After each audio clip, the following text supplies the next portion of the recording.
News live കൊച്ചിയിലേക്ക് സ്വാഗതം. ഈ വാർത്തകൾ നിങ്ങൾക്കായി അവതരിപ്പിക്കുന്നത് Leotech solar solutions powered by mile food stuffs Mookkannoor, Grazia tours and travels near Cochin airport and Cochin Kalabhavan Angamaly franchise. ബിജെപിയിലല്ല രക്ഷയെന്ന് ബോധ്യമായത് സ്വാഗതാർഹം.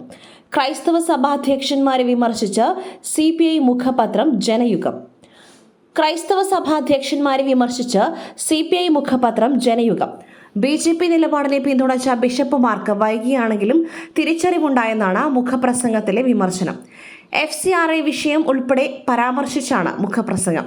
തിരഞ്ഞെടുപ്പുകൾ ലക്ഷ്യമാക്കി കേരളത്തിൽ ബിജെപി നടത്തിക്കൊണ്ടിരിക്കുന്ന ക്രിസ്ത്യൻ സാമുദായിക പ്രീണനത്തെക്കുറിച്ച് കമ്മ്യൂണിസ്റ്റ് പാർട്ടിയും ഇടതുപക്ഷ പ്രസ്ഥാനങ്ങളും എത്രയോ കാലമായി മുന്നറിയിപ്പുകൾ നൽകിക്കൊണ്ടിരിക്കുകയാണെന്നും കണ്ടാലറിയാത്തവർ കൊണ്ടാൽ അറിയുമെന്ന ചൊല്ല് അന്വർത്ഥമായിരിക്കുകയാണെന്നും മുഖപ്രസംഗത്തിൽ പറയുന്നു.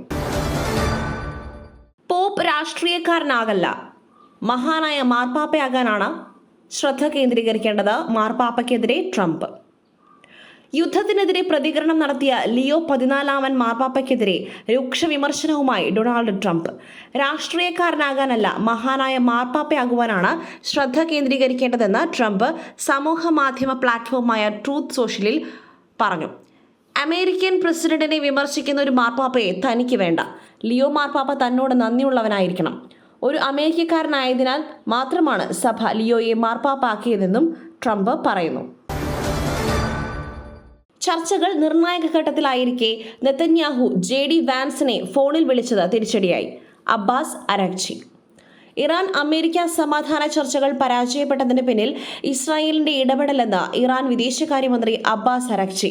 ചർച്ചകൾ നിർണായക ഘട്ടത്തിലായിരിക്കെ ഇസ്രായേൽ പ്രധാനമന്ത്രി Benjamin Netanyahu American vice president JD വാൻസിനെ ഫോണിൽ വിളിച്ചതാണ് തിരിച്ചടിയായതെന്ന് അബ്ബാസ് അരാഗ്ചി ആരോപിച്ചു. അമേരിക്കയുമായുള്ള സമാധാന ചർച്ചകൾ പരാജയപ്പെട്ടതിൽ കടുത്ത അതൃപ്തിയിലാണ് ഇറാൻ വിദേശകാര്യമന്ത്രി അബ്ബാസ് അരാഗ്ചി. ചർച്ചകൾ കരാറിന് തൊട്ടടുത്തെത്തിയപ്പോൾ അമേരിക്ക നിലപാടുകൾ മാറ്റിയതാണ് തിരിച്ചടിയായതെന്നും അദ്ദേഹം കുറ്റപ്പെടുത്തി.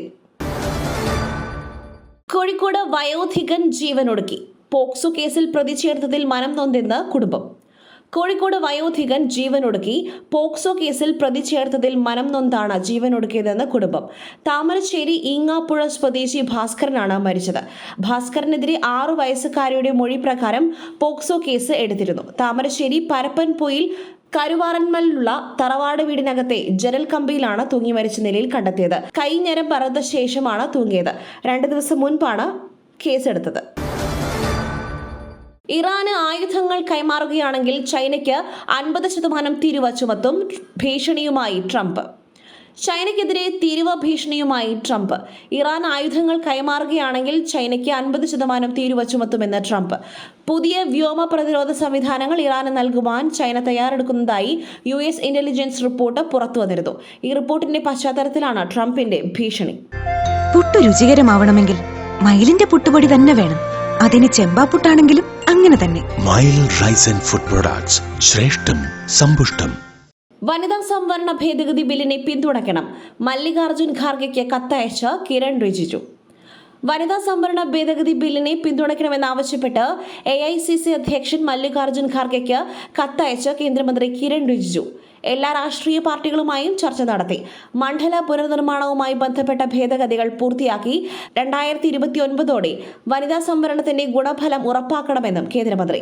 ഇത് രാഷ്ട്രീയമല്ല, മറിച്ച് രാജ്യത്തെ പെൺമക്കൾക്ക് നൽകിയ ഉറപ്പ് നടപ്പാക്കുന്നത്. നാരീശക്തിക്കായി ഒരുമിച്ച് മുന്നേറാമെന്ന് കിരൺ റിജിജു കത്തിൽ പറഞ്ഞു. നടപടികളുടെ പേരിൽ ബില്ല് നടപ്പിലാക്കുന്നതിലെ കാലതാമസം നീതി നിഷേധമെന്നും കേന്ദ്രമന്ത്രി ചൂണ്ടിക്കാട്ടി. അസീം മുനീറിനെയും ഷഹബാസ് ഷെരീഫിനെയും അഭിനന്ദിച്ച് ട്രംപ്. പുടിനുമായി സംസാരിച്ച് ഇറാൻ പ്രസിഡന്റ്. അസീം മുനീറിനെയും ഷഹബാസ് ഷെരീഫിനെയും അഭിനന്ദിച്ച് Trump. Pakistan field marshal Asim മുനീറിന്റെയും പ്രധാനമന്ത്രി ഷഹബാസ് ഷെരീഫിന്റെയും നേതൃത്വം കഴിവുറ്റത്. ഇന്ത്യയുമായുള്ള യുദ്ധത്തിൽ 30 മുതൽ 50 ദശലക്ഷം വരെ ജീവൻ രക്ഷിച്ചതിന് അവർ എപ്പോഴും തന്നോട് നന്ദിയുള്ളവരെന്നും Trump. Iran president Masoud Pezeshkian Russian president Vladimir പുടിനുമായി ഫോണിൽ സംസാരിച്ചു. വെടിനിർത്തൽ കരാറിനായുള്ള സമാധാന ചർച്ചകൾ പരാജയപ്പെട്ടതോടെയാണ് ഇരു നേതാക്കളും സംസാരിച്ചത്. മേഖലയിലെ സംഭവ വികാസങ്ങൾ ഇരു നേതാക്കളും ചർച്ച ചെയ്തു. മറ്റൊരു വാർത്തയുമായി കണ്ടുമുട്ടുന്നതുവരെ നന്ദി, നമസ്കാരം.